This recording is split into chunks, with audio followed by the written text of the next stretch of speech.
प्रणम्य परमात्मानं सिद्धं त्रैलोक्यवन्दितं स्वाभाविकचिदानन्द स्वरूपं निर्मलाव्ययम् शुद्धजीवादिद्रव्याणां देशकं च जिनेश्वरम् द्रव्यसङ्ग्रहसूत्राणां वृत्तिं वक्ष्ये समासितः जीवमजीवमलभ्यं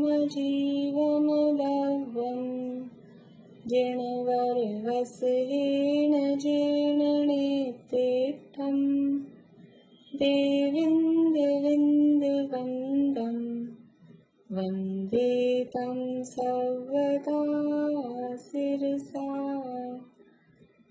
कहे जीव अजीव जिनवर वृषभ में लोक में वंद्य सुरपति वंद से वंदन करूं कर जोड़ में बिच्छो शासन मिस्सो अविरद सम्मूय देश विरदोय विरदापमत्यितरो अपुव्वणियट्ठिसो मोय पुवसन्त क्षीणमोहो सजोगी केवल जिनो अजोगीय 14 गुण ठाणानीय कमेण सिद्धायणादप्या।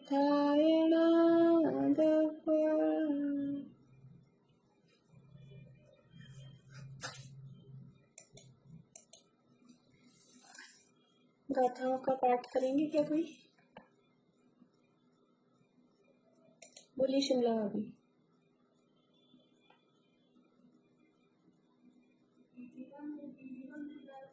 कहाँ तक सुनाएंगे?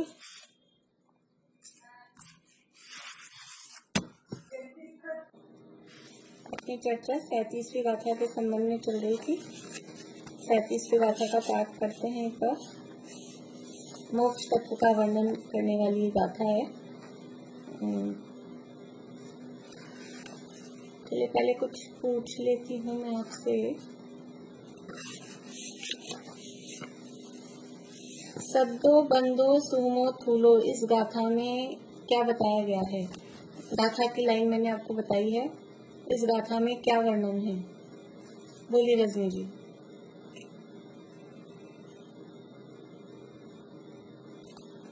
उद्गल द्रव्य की विभाव व्यंजन पर्याय। बढ़िया, उद्गल द्रव्य की विभाव व्यंजन पर्याय। समणो अमणा नेया, इस गाथा में क्या बताया गया है?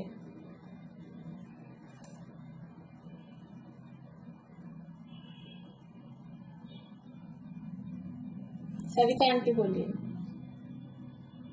14 जीव समास के बारे में।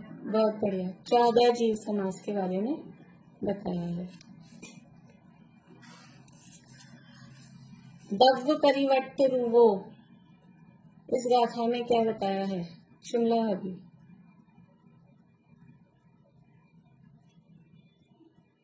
निश्चय व्यवहार काल का स्वरूप बताया गया है। बहुत बढ़िया, निश्चय व्यवहार काल का स्वरूप बताया है।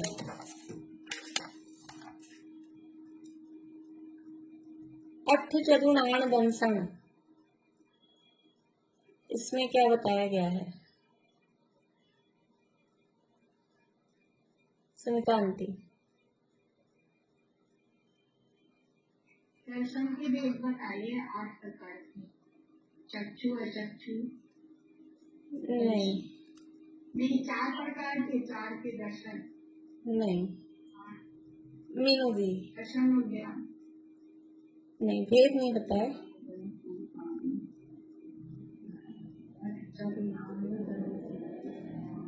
आठ कहते हैं कि मतलब 5 तो प्रतिज्ञा मतलब 8 तरह की कुंवती को मिलाते हैं। निशांति। वैष्णोपयोग और ज्ञानोपयोग की भी बताए।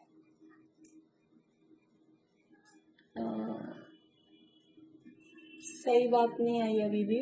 परफेक्ट। हाँ मृदुला जी आप बता रहे। वैष्णोपयोग ज्ञानोपयोग को संभार बताए। हाँ ठीक है। बता रहे हैं। हाँ बोलिए मृदुला जी। इसमें ज्ञान के लिए बताए 10 दर्शनोपयोग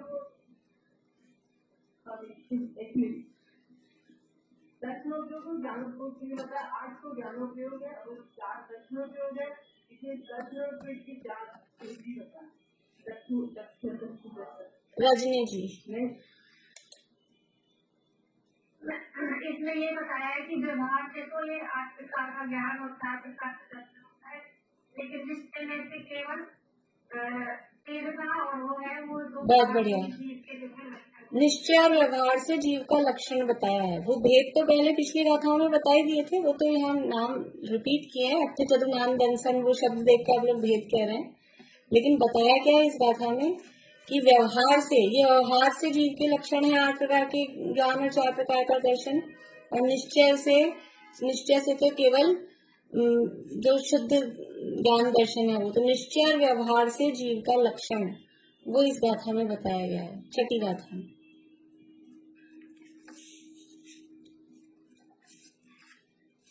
अणुगुरु देह परमाणु इस गाथा में क्या बताया गया है? बोलिए निशांति। इस गाथा के अंदर में ये बताया है कि जीव सदैव परिवार है। हाँ। जितने जो आकार जीव का होता है उसी आकार प्रमाण जीव के प्रदेश होते हैं। यानी निश्चय और व्यवहार में से असंख्याक होते हैं लेकिन सदैव परिवार रहते हैं। निश्चय व्यवहार में से जीव के प्रदेश यानी आकार की चर्चा इसमें की गई है। बहुत बढ़िया। व्यवहारा सुख दुखम इस गाथा में क्या बताया गया है? बोलिए सुनीता आंटी। व्यवहार से तो जीव अपने सुख दुख का भोगता है और निश्चय में से वो चेतन भाव का भोगता है। हाँ मतलब इसमें जीव के भोक्तृत्व अधिकार का वर्णन किया गया। निश्चय व्यवहार से जीव का भोक्तृत्व बताया गया है।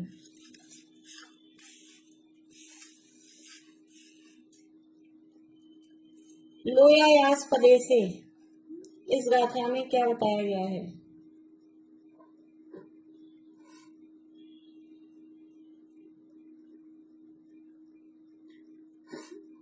बोलिए निशांति।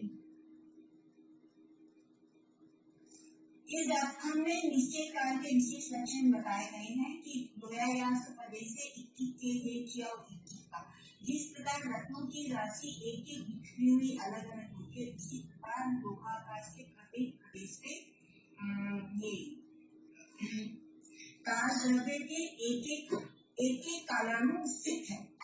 हाँ मतलब निश्चय काल द्रव्य की संख्या और उनके रहने का स्थान बताया गया है। निश्चय काल द्रव्य कितनी संख्या में है और वो कहाँ रहते हैं, तो उनके रहने के स्थान का वर्णन किया है।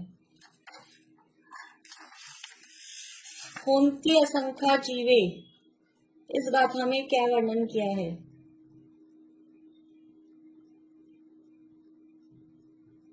आप लोग हाथ खड़ा करिए। कहीं आप लोग ऐसे ही बैठे हैं, जिनको आता है वो हाथ खड़ा करें। जो हाथ खड़ा कर रहे हैं उन्हीं से पूछ रही हूँ। सरिता आंटी बोलिए। द्रव्य के प्रदेशों का लक्षण बताया।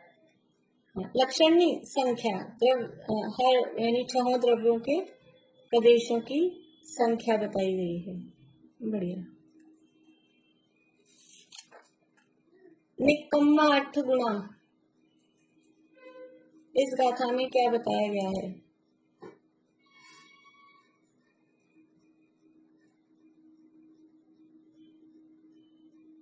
ज्योति जी।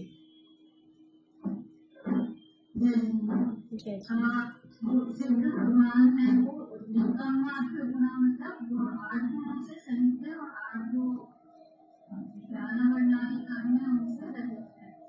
निकम्मा 8 चरण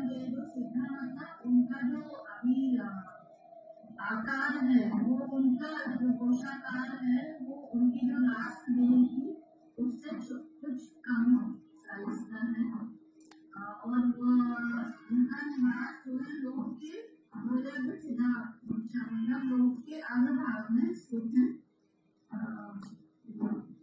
और उत्पाद और व्यय के साथ में।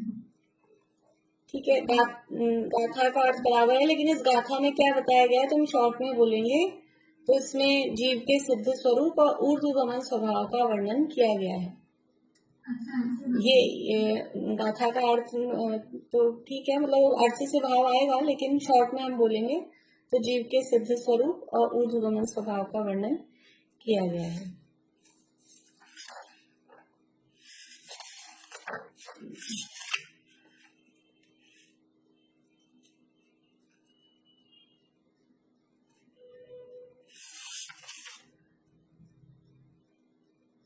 उर्वी जल तेय वायु, इस गाथा में क्या वर्णन किया गया है?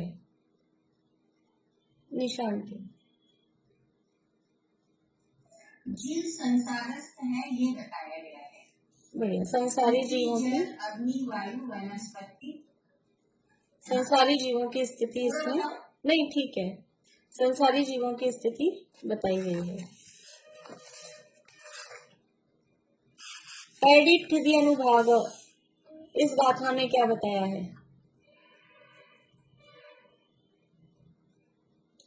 पैडिठ्ठि अनुभाग प्रदेश भेदा, बोलिए ज्योति जी।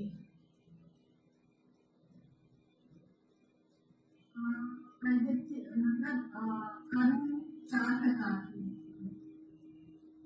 स्थिति अनुभाग प्रदेश। कर्म नहीं बोलेंगे, कर्म नहीं, कौन से तत्व का वर्णन चल रहा है? अच्छा, बंध तत्व का। हाँ, बंध के प्रकार इस गाथा में बताए गए हैं। बंध 4 प्रकार का है। मिच्छत्ता विरोधी प्रमाद, इस गाथा में क्या बताया गया है? पूर्णिमा आंटी बोलिए।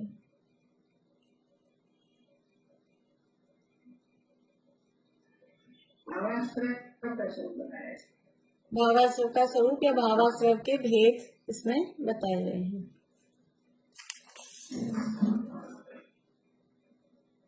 वध समिधि कुत्तियों,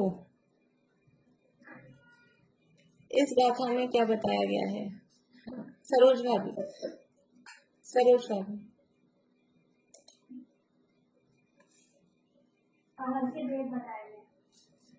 संवर के भेद बताए गए हैं, ठीक है, या संवर के कारण बताए गए हैं, ऐसा भी कह सकते हैं, ठीक है।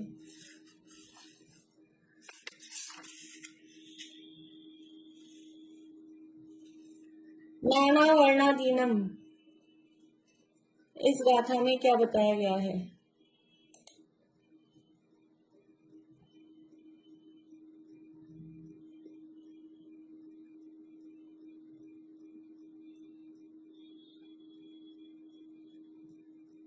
शिमला भाभी।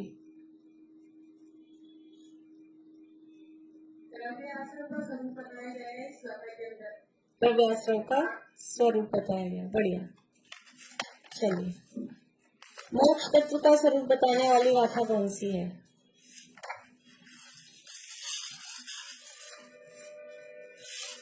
जो गाथा चल रही है अपनी, बोलिए, कौन बोलेंगे? हाँ, रेखा जी बोलिए।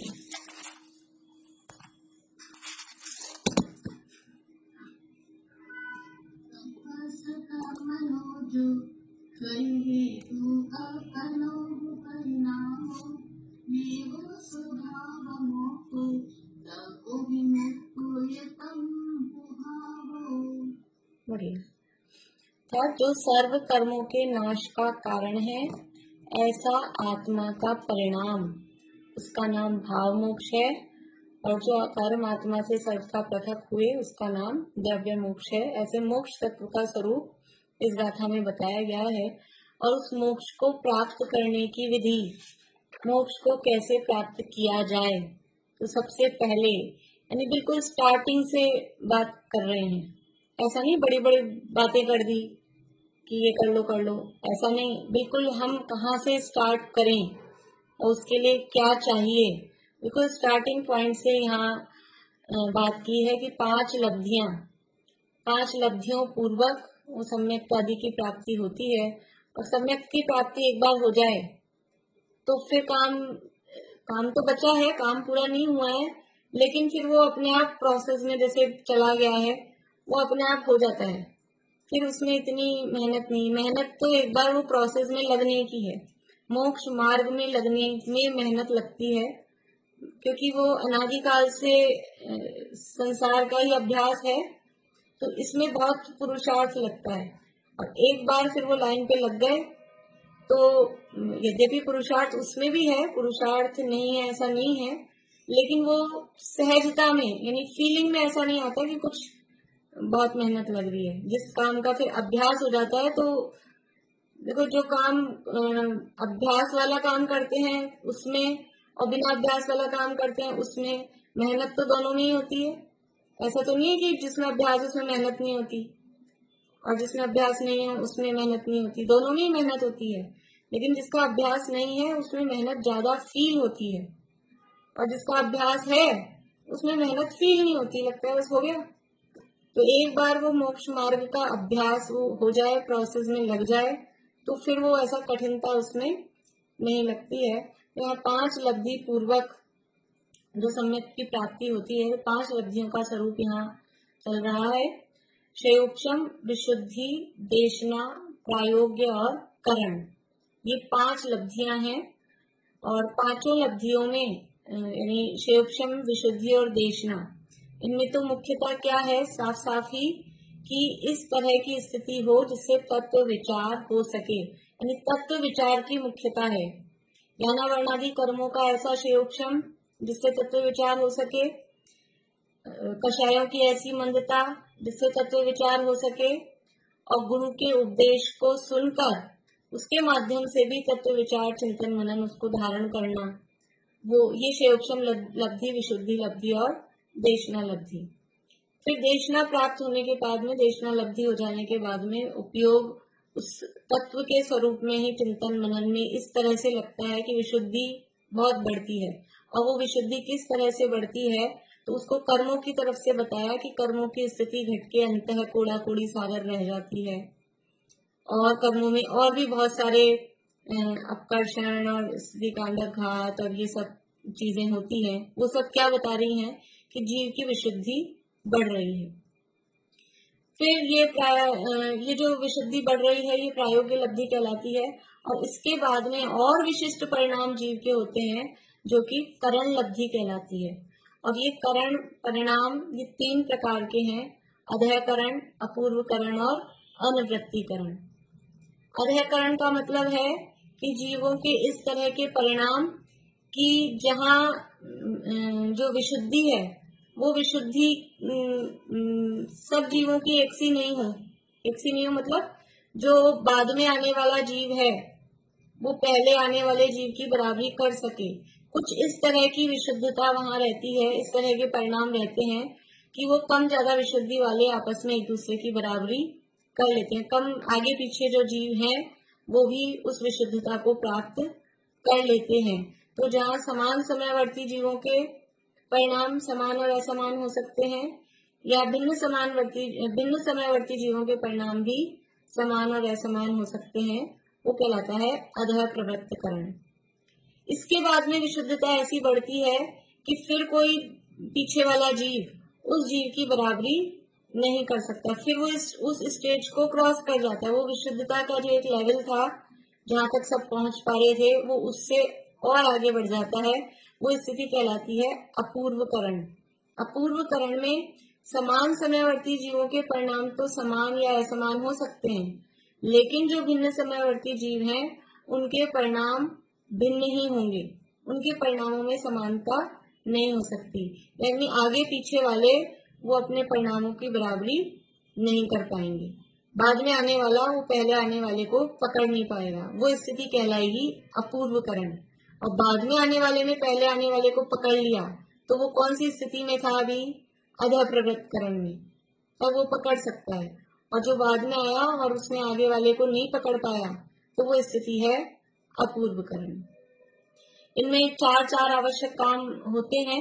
अधः करण में समय समय प्रति अनंत गुणी विशुद्धता बढ़ती है, प्रशस्त प्रकृतियों का अनुभाग बढ़ता है, अप्रशस्त प्रकृतियों का अनुभाग घटता है। ये जो स्थिति अपन ने देखी थी अधः प्रवृत्त करण में। और अपूर्व करण में गुण श्रेणी होती है, गुण संक्रमण होता है, स्थिति कांडक घात, अनुभाग कांडक घात, ये अपूर्व करण में होते हैं। और स्थिति बंधापसरण है वो अधः प्रवृत्त करण में होता है। तो ये सारी बातें अपन ने देख ली थी। अब अपने को चर्चा करनी है अनिवृत्तीकरण। अनिवृत्तीकरण के संबंध में टोडरमल जी साहब क्या लिखते हैं, देखिए यहाँ मोक्षा प्रकाशक में। इस प्रकार अपूर्व करण होने के पश्चात अनिवृत्तीकरण होता है। उसका काल अपूर्व करण के भी संख्यातवें भाग है। मतलब अपूर्व करण का जितना टाइम था उसका संख्यातवां भाग, मतलब उससे कम टाइम है। संख्यात्मक भाग, भाग दिया मतलब कम हो गया, यानी अधः प्रवृत्त करण का टाइम ज्यादा है, उससे कम अपूर्व करण का टाइम है, उससे भी कम टाइम अनिवृत्तीकरण का है। और तीनों का मिला के टोटल टाइम अंतर्मूर्ति है। और तीनों का सिंगल सिंगल भी कहेंगे तो अंतर्मूर्ति है, लेकिन फिर भी वो सिंगल सिंगल जो टाइम है, अधः करण का टाइम ज्यादा, अपूर्व करण का उससे कम और अनिवृत्तीकरण का उससे भी कम। उसका काल अपूर्व करण के भी संख्यातवें भाग है। उसमें पूर्वोक्त आवश्यक सहित कितना ही काल जाने के बाद अंतरकरण करता है। पूर्वोक्त आवश्यक सहित यानी वो जो काम अधः करण में हो रहा था और अपूर्व करण में हो रहा था, वो काम वहां भी चल रहा है अनिवृत्तीकरण में भी। तो वो काम होते होते उसके सहित कितना ही काल जाने के बाद, मतलब आप सोचो कि टोटल सारे प्रोसेस का टाइम अंतर्मूर्त है और उसमें भी अभी अनिवृत्तीकरण का टाइम और छोटा बता रहे हैं। और उसमें भी क्या लिख रहे हैं, कितना ही काल जाने के बाद अंतरकरण करता है, जैसे कोई 2-4 घंटे के 2-4 साल लग रहे हों। लेकिन ऐसा नहीं है, पर जितना भी टाइम अनिवृत्तीकरण का है उसमें थोड़ा टाइम स्टार्टिंग का बीता, उस स्टार्टिंग के टाइम में वही सारे काम, गुण संक्रमण, गुण श्रेणी निर्जरा और स्थिति कांडक घात, अनुभाग कांडक घात और समय समय विशुद्धि का बढ़ना, ये सारे काम उसमें चालू हैं। वो काम होने के बाद में क्या होता है, अंतरकरण करता है। ये अंतरकरण क्या है, देखिए यहाँ नीचे दिया है फुटनोट में, अंतरकरण का क्या स्वरूप है। जय धवला का यहाँ पर वहां से रेफरेंस दिया है। जय धवला क्या चीज है, जय धवला क्या चीज है, बोले पूर्णिमा आंटी। हाँ, षटखंडागम की नहीं है, बोलिए पूर्णिमा आंटी बोल रहे।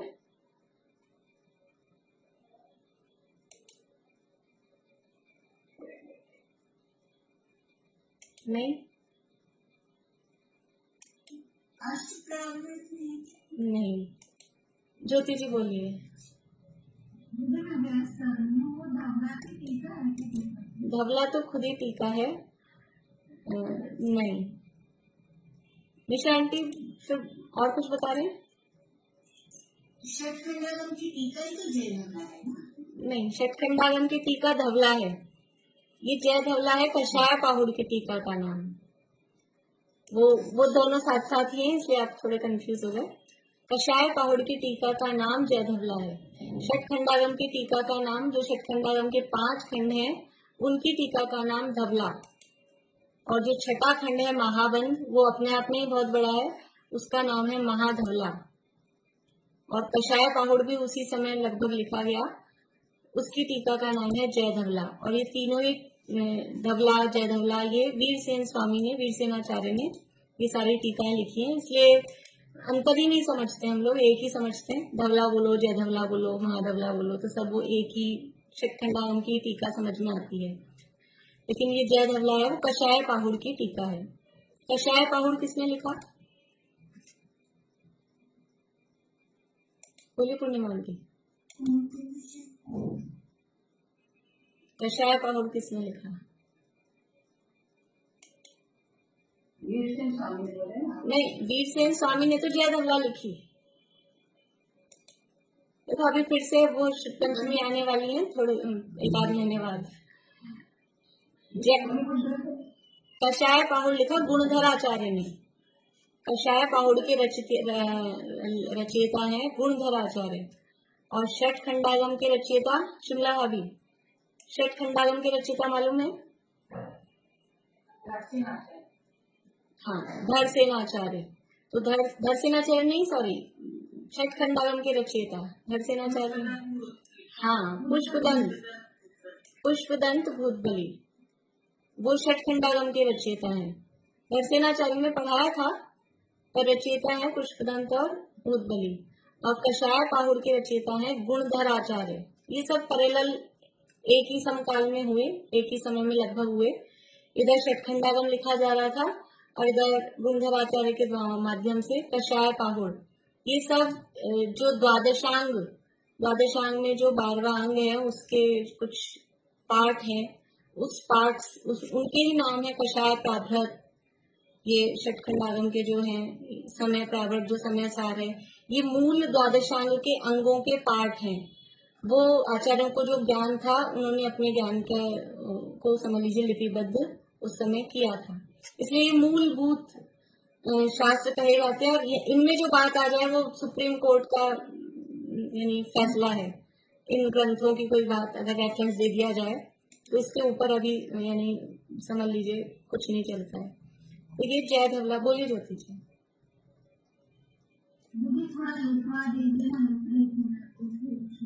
मैं तो इसलिए फास्ट बोल रही हूँ, बहुत बार चल चुका था क्लास में, लेकिन आज किसी ने भी जवाब नहीं दिया। हाँ बोलिए। देखिए, षटखंडागम के रचयिता पुष्पदंत भूतबली आचार्य, पुष्पदंत भूतबली आचार्य। और कषाय पाहुड़ के रचयिता गुणधराचार्य।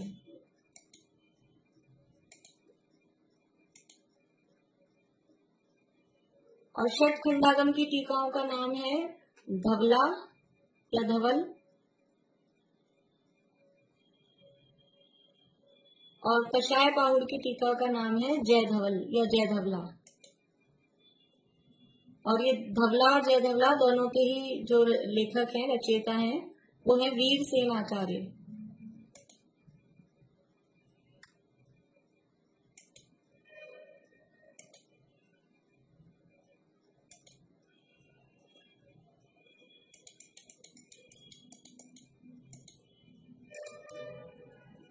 तो खैर ये तो बीच में बात आ गई, यहाँ जय धवल शब्द देख के।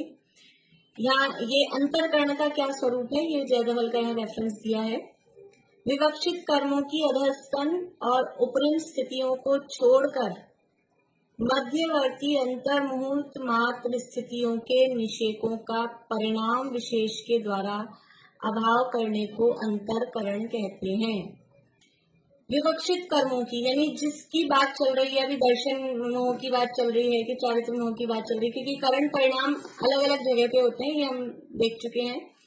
तो जहां अभी जिस चीज के लिए, जिस काम के लिए करण परिणाम हो रहे हैं, उससे रिलेटेड जो कर्म है वो कहलाएंगे विवक्षित। मतलब जो अभी हमारे लिए काम के हैं, मतलब जिससे अभी हमारे को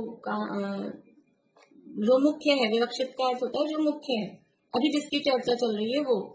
तो उन कर्मों की अधस्तन और उपरिम स्थितियों को छोड़कर क्या है इसमें,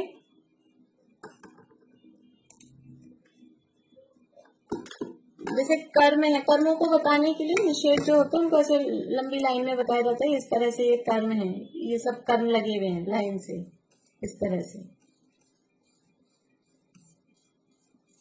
तो अभी समझ लीजिए सम्यक की बात चल रही है, तो सम्यक से रिलेटेड क्या है, मिथ्यात्व और 4 कषाय अनादि मिथ्या दृष्टि के लिए, एक मिथ्यात्व और 4 अनंतानुबंधी क्रोधमान मायालोभ, ये है।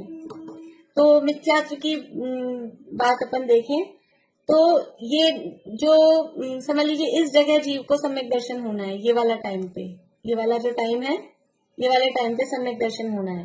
और यहाँ पर अभी ये करण के परिणाम चल रहे हैं, बिल्कुल उसके पास वाला ही समय है, ये करण का टाइम पूरा होगा, अधः करण, अपूर्व करण और अन्य वृत्तिकरण का, अगले ही समय सम्यक दर्शन है। और इस समय सम्यक दर्शन होना है, और यहाँ से वो चलता चलता समय ऐसे आया, और ये भी करण वाला टाइम चल रहा है ऐसा। तो ये जो करण के टाइम में जो जीव है, ये करण के समय से नीचे वाली स्थिति कहलाती है अधस्तन। ये कहलाएगी नीचे वाली मतलब ये जो सम्यक दर्शन होने वाला है, इस सम्यक दर्शन वाले टाइम से लेके उसके नीचे की स्थिति कहलाएगी अधस्तन, और उसके ऊपर की स्थिति कहलाएगी उपरिम। उपरिम, अधस्तन यानी नीचे वाली, उपरिम यानी ऊपर वाली।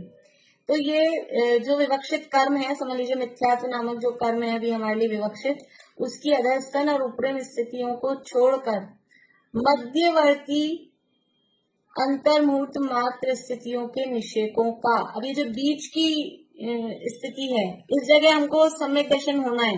अब यहाँ तो दर्शन ये मिथ्यात्व का है, यहाँ पे लाइन लगी हुई है, तो क्या करें कि इस यहाँ जो ये जितना मिथ्यात्व है उसमें से कुछ मिथ्यात्व को भेजते हैं नीचे।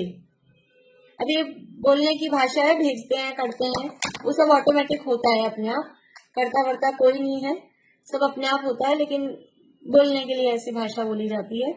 तो ये जो बीच इस समय का जो मिथ्यात्व के जो कर्म निषेक हैं, उनमें से कुछ निषेकों को नीचे उदय में लाया जाता है अधस्तन स्थिति में, और कुछ निषेकों को ऊपर वाली स्थिति में भेजा जाता है। क्योंकि यहाँ जब तक ये मिथ्यात्व रहेगा तो सम्यक दर्शन कैसे हो सकेगा। सम्यक दर्शन होने के लिए जो ये प्रश्न था ना, जहां से अपनी चर्चा चालू हुई द्रव्य संग्रह में, कि कर्मों का उदय तो हर समय ही चालू है, कर्मों का बंद भी हर समय हो रहा है, फिर हम मोक्ष की प्राप्ति कैसे करेंगे। तो कह रहे हैं कि ये कर्मों के कोई समय ऐसा आता है कि वो कर्मों के उदय को खाली कर दिया जाता है जीव के परिणामों के माध्यम से। ये करण परिणामों में ये काम होता है। तो ये करण परिणामों के माध्यम से ये जो ये हमारा समय था, ये वाला जो हमारा टाइम था, इस समय में जो ये मिथ्यात्व कर्म था, इसमें से कुछ कर्म को भेज दिया ऊपर, कुछ कर्म को नीचे उदय में लिया। नीचे वाले तो पहले उदय में आ गए, ये समय तो भी चल ही रहा है, तो उदय में आ गया पहले, और कुछ था आधा, उसको बाद के लिए ऊपर भेज दिया। तो कुछ नीचे भेज दिया, कुछ ऊपर भेज दिया, तो ये जगह हो गई खाली। ऐसे नहीं होता है अपने को कभी कोई कमरा खाली करना है या कोई अलमीरा खाली करनी है, अब उसमें सामान तो रखा है, फिर क्या करें, कुछ सामान को इधर शिफ्ट करते हैं, कुछ सामान को उधर शिफ्ट करते हैं, और ऐसे करके वो अपन खाली कर लेते हैं। तो ऐसे ही यहाँ मिथ्यात्व का सामान रखा था, तो कुछ सामान को नीचे के समयों में भेज दिया, कुछ सामान को ऊपर के समय में ऊपर धकेल दिया, और बीच में कर लिया गैप। अभी गाड़ी में पीछे 3 जनों की बैठने की सीट है, 3 जने बैठे हैं, अब एक को और घुसाना है, तो क्या करें, कुछ थोड़ा आगे खिसक जाते हैं, कुछ थोड़ा पीछे हो जाते हैं, कुछ थोड़ा और दब जाते हैं, ऐसे करके एक और घुसाते हैं। तो ऐसे यहाँ तो जगह खाली करनी है, वहां भी खाली की थी ना, चौथे के लिए जगह बनाई, तो कुछ आगे पीछे एडजस्ट हुए। ऐसे ही यहाँ ये कर्म एडजस्ट होते हैं, कुछ बाद के लिए चले जाते हैं, कुछ पहले उदय में आ जाते हैं, और ये बीच का एक अंतर्मुहूर्त का टाइम ये हो जाता है खाली। इसको बोलते हैं अंतरकरण। ये अंतर कर दिया, गैप, ये गैप पड़ गया। यहाँ तक मिथ्यात्व का उदय था, यहाँ से वापस उदय आने वाला है, लेकिन अभी इतनी जगह पे मिथ्यात्व का उदय नहीं रहा, ये गैप हो गया। तो गैप को कहते हैं अंतर। बोलिए ज्योति जी।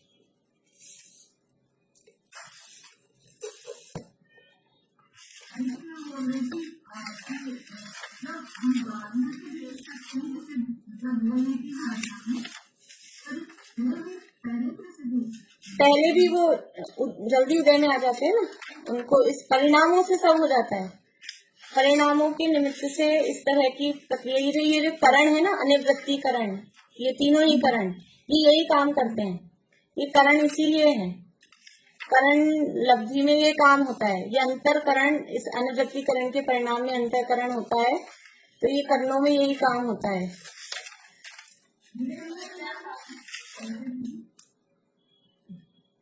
फिर से बोलिए, आवाज नहीं आई। नहीं, विसंयोजना अलग चीज है, विसंयोजना ऐसी नहीं होती है, विसंयोजना में का वो चीज अलग है। विसंयोजना में तो वो तीन यानी अनंतानुबंधी का द्रव्य बाकी तीन में अलग अलग बांटा जाता है, वो अलग।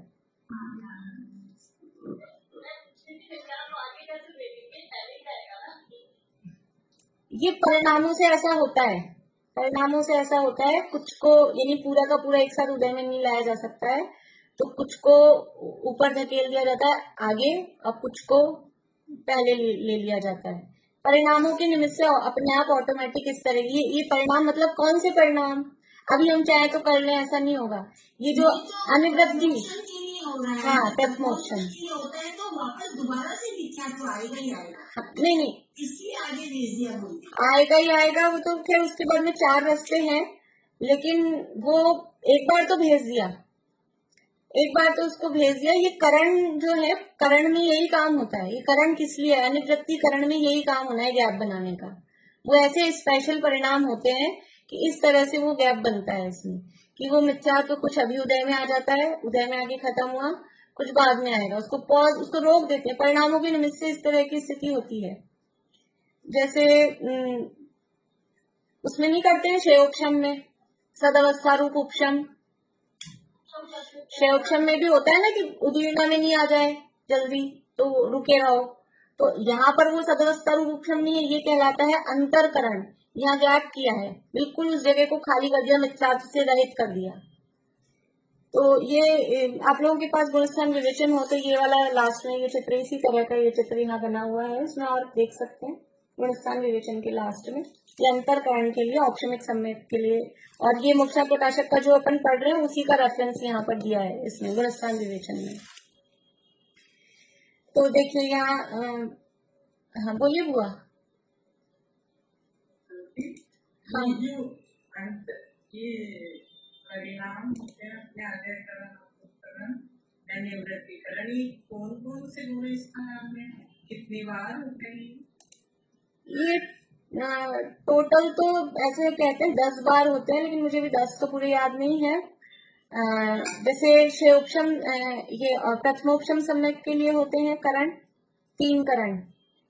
फिर दर्शन, हाँ अनंतानुबंधी की विसंयोजना के लिए होते हैं, दर्शन मोह के क्षय के लिए होते हैं, और फिर चारित्र मोह की जो प्रक्रिया चलती है, जो गुणस्थान है 7वां 8वां 9वां गुणस्थान, ऐसा गुणस्थान नहीं कह सकते क्योंकि दर्शन मोह का क्षय और अनंतानुबंधी की विसंयोजना 4थे से 7वें में कभी भी हो सकती है, तो पर्टिकुलर गुणस्थान नहीं कह सकते। और प्रथमोक्षम भी वो पर्टिकुलर गुणस्थान नहीं कह सकते ना, वो 4थे से 7वें में, मतलब पहले गुणस्थान वाला ही कभी 7वें में जाए कि 5वें में जाए या 4थे में जाए, उस हिसाब से उसको गुणस्थान से नहीं बांध सकते। उसको वो काम जब हो रहा है उस काम के हिसाब से उसको कह सकते हैं। मतलब ये तीनों होते हैं परिणाम बार-बार। हाँ, कुछ जगहों पे 2 ही करण होते हैं, अधःकरण अपूर्वकरण, अनिवृत्तिकरण नहीं होता, कुछ जगह पे तीनों होते हैं।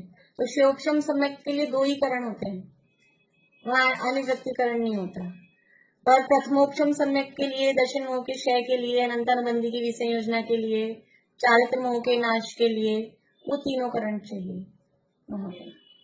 और ये एक मिनट ये बताओगे क्या कि जो कषाय बाहुल ये बताए थे ना अभी प्रौला, ये मैंने लिखा क्या बताया था आपने? ये तो इनके रचयिता षटखंडागम के रचयिता भूतबली पुष्पदंत आचार्य और कषाय पाहुड़ के रचयिता गुणधर आचार्य, और षटखंडागम की टीका धवला, और कषाय पाहुड़ की टीका का नाम जय धवला। अच्छा ठीक। हाँ देखिए, तो यहाँ विवक्षित कर्मों की अधस्तन और उपरिम स्थितियों को छोड़कर मध्यवर्ती अंतर्मुहूर्त मात्र स्थितियों के निषेकों का परिणाम विशेष के द्वारा अभाव करने को अंतरकरण कहते हैं। ये परिणाम विशेष के द्वारा मतलब ये जो परिणाम हुए ये जीव के जो अधःकरण के अनिवृत्तिकरण के परिणाम है, इन अनिवृत्तिकरण के परिणामों के द्वारा इस तरह से ये अंतर्भूत मात्र के लिए कर्म का यहाँ पर अभाव किया, और इसको कहते हैं अंतरकरण। देखिए फिर आगे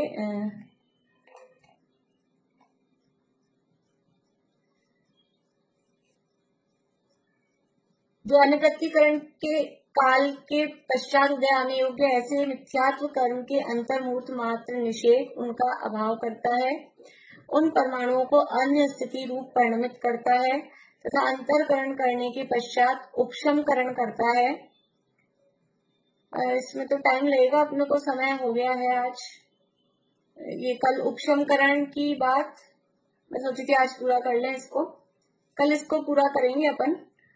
थोड़ी सी इसमें बात और है, फिर जल्दी जल्दी में अभी समझ नहीं आएगी, कल करेंगे। ज्योति जी आपको कुछ पूछना है? हाँ बोलिए। अंतरकरण खाली इसमें होता है, अनुप्रतिकरण नहीं होता है।